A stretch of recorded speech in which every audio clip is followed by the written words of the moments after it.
Herkese merhabalar. Ben Çimen Hülya. Soğuk kış aylarının içindeyiz. Salgın hastalıklar maalesef artmakta. Bu hastalıklardan kendimizi korumak için bugün 3 tarif paylaşacağım. Bu tarifler için gerekli malzemeler de ayrıca evimizde çok kolaylıkla bulunan malzemeler. Bu karışım ve tarifler bağışıklık sistemimize çok iyi gelecek, boğaz ağrımıza çok iyi gelecek, öksürüğümüze çok iyi gelecek. Umarım ihtiyaç duymazsınız ama bu videoda yine de elimizin altında bulunsun her ihtimale karşı. Sağlıklı günler dilerim. Şimdi hemen tariflere geçelim.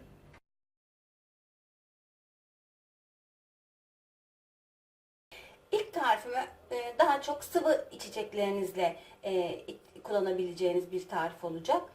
Bunun için bala ihtiyacım var, taze zencefile ihtiyacım var, kabuk tarçına ihtiyacım var, karanfile ihtiyacım var ve limona ihtiyacım var. Tabii bir de bunların hepsini koyacağım bir kavanoza ihtiyacım var. Şimdi hemen yapılışına geçelim.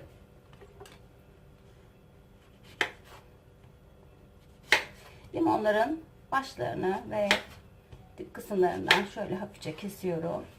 Bunu isterseniz böyle kavanozun büyüklüğüne göre de soyacağınız şekil değişebilir. Yarım ay şeklinde yapabilirsiniz. Tam daire şeklinde yapabilirsiniz. Çeyrek dörtte bir şeklinde de doğrayabilirsiniz. Böyle ne çok ince ne de çok kalın limonları kesiyorum.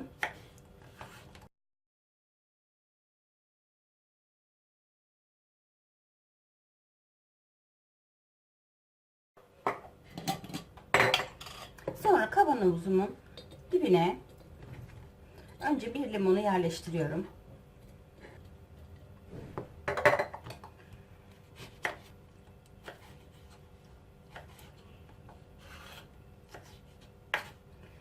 İkinci limonu da aynı şekilde doğradım. Bunu burada bekleteceğim. Şimdi zencefillerin kabuklarını soyacağım.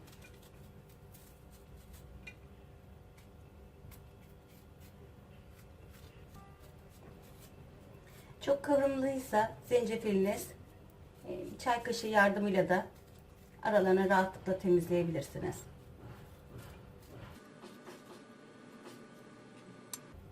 Tabii önceden limon ve zencefili de yıkamıştım.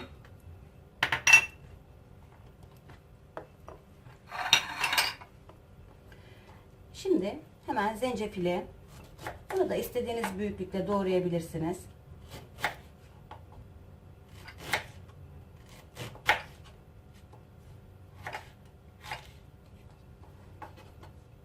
Ben irice bir zar şeklinde doğrayacağım. Bunu içeceğime kattığım zaman içindeki küçük parçaları çiğneyebiliyorum da, ama daha büyük olursa zencefil çünkü biraz aroması yoğun bir sebze, meyve. Yine büyük doğrarsanız çocuklarınıza içireceğiniz zaman boğazına takılma durumu da olabilir. Onun için şöyle küçük küçük doğruyorum. Bir tane limonu doğrayıp kavanozun içine koymuştum. Şimdi birazcık zencefilden ilave ediyorum.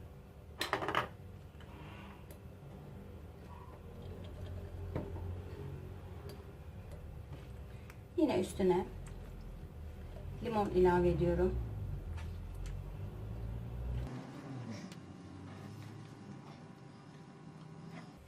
Şimdi kalan zencefilleri ilave ediyorum. Bu arada çok tepeye gelmeden şöyle kenarlarına çubuk tarçınları ilave ediyorum.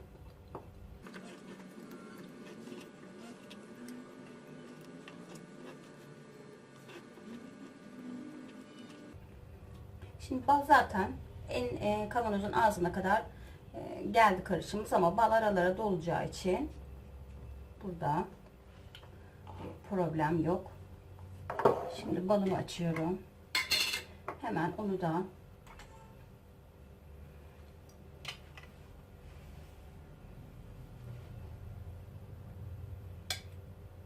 şöyle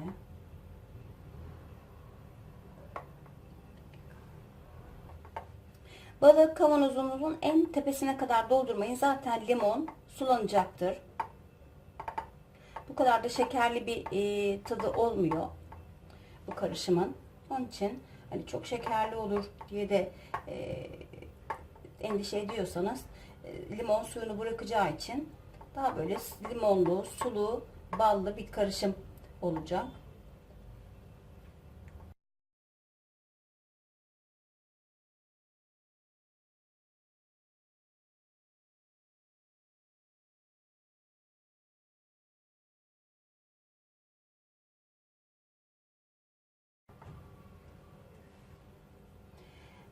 Tamam. En sonda karanfillerim vardı. Bunu da üstüne ilave ediyorum. Şimdi zaten hemen sulanmaya da başladı. Bu kadar bal eklemedim aslında. Biraz da arttırabilirsiniz bal oranını. Benim için bu yeterli olacak. Üstteki de aşağı indiği zaman şekeri de ne çok fazla ne çok eksik olmuş olacak. Ne kadar? Bir kavanoz, 1 kiloluk balığın ne kadarını kullandık? Yaklaşık bir parmak, hatta 1,5 bile değil, bir parmak kadarını kullanmış oldum. Veya kaşıkla dersek de yaklaşık herhalde 4, şöyle bir kaşık, 4 kaşık da bal kullanmış oldum. Şimdi son şeklini de şöyle göstereyim. Üstten. Bunu çok rahatlıkla içeceklerinize ilave edip 1 kaşık, 2 kaşık. Limonun büyüklüğü de çok büyük değil. Zencefilin de öyle. Çok güzel, sağlıklı bir karışım oldu. Bunun kavanozunu da hemen kapatalım.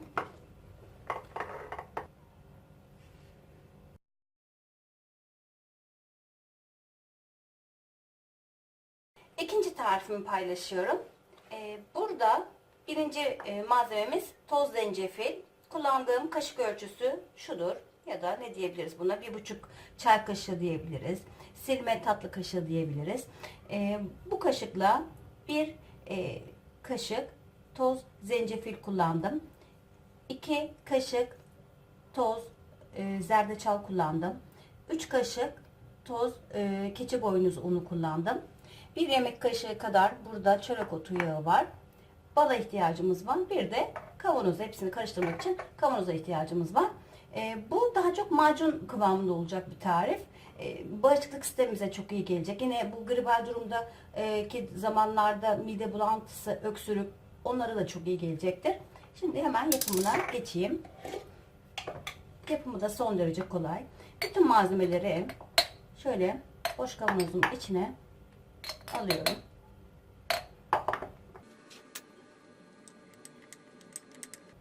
Bu keçi boynuzu, pardon, zencefille zerdeçalın bir önceki tarifte de söylemiştim. Çok baskın tatları var. Bazen çocuklar çok sevmeyebiliyor. Ama bu keçi boynuzu unu emin olabilirsiniz bu ikisinin tadını kapatacak. Çok daha yiyilebilir bir tat almasını sağlayacak. Şimdi üzerine keçi boynuzu, pardon, çörek otu yağını da ilave ettim. En son üzerine de bal ilave edeceğim. Ve hepsini karıştıracağım.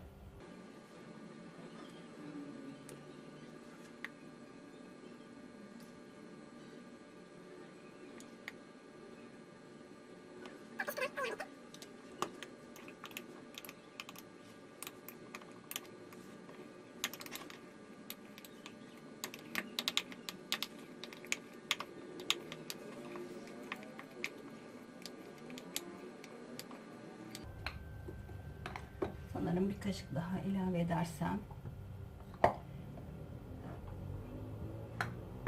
tam gelecek.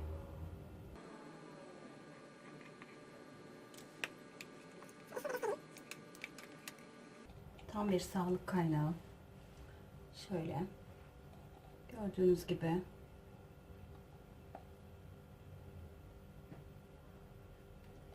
tadı da o kadar güzel ki böyle zencefilin, zerdeçalın baskın tadını almayacaksınız.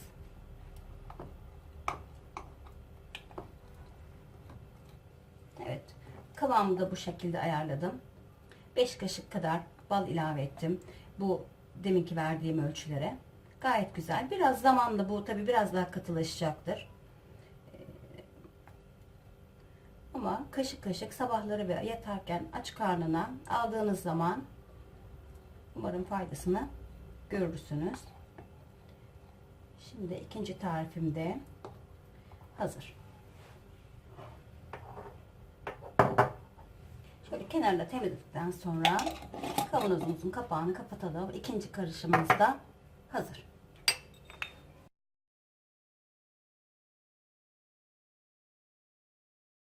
Şimdi son tarifimi paylaşacağım. Bunun için siyah turpa ihtiyacımız var ve bala ihtiyacımız var. Bütün malzemelerimiz bu kadar. Benim de evimde sık sık yaptığım bu tarifi şimdi hemen size göstereyim. Tabii içindeki bal bitti. Buna bal ilave edeceğim biraz sonra. Altından akan şöyle şifalı suyu oluyor. Hem turpun suyu hem balın suyu. Bunu biz sık sık içeceklerimize karıştırıyoruz veya dediğim gibi sabahları aç karnına içiyoruz daha etkili olması için. Çok faydasını görüyoruz. Şimdi hemen onun da tarifini sizlerle paylaşayım. Şöyle alt kısmından birazcık deldim, kestim ve üst kısmının yapraklı kısmında biraz daha genişçe kesiyorum. Şöyle bir oyacak yardımıyla ortasına oyuyorum.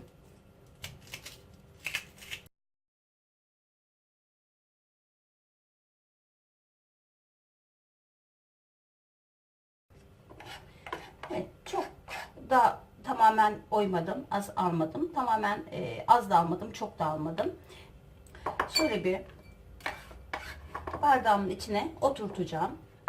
Ama ondan önce bir kürdan yardımıyla şöyle dip kısmından birkaç tane deleceğim. Hepsi bu kadar. Şimdi de orta kısmına bal ilave edeceğim.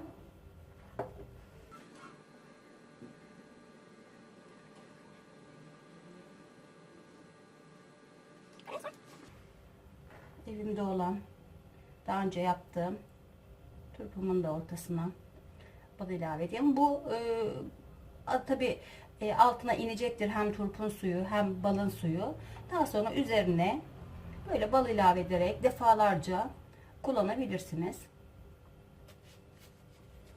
Yaklaşık bir 6-7 saat sonra ilk suyunu vermeye başlayacaktır.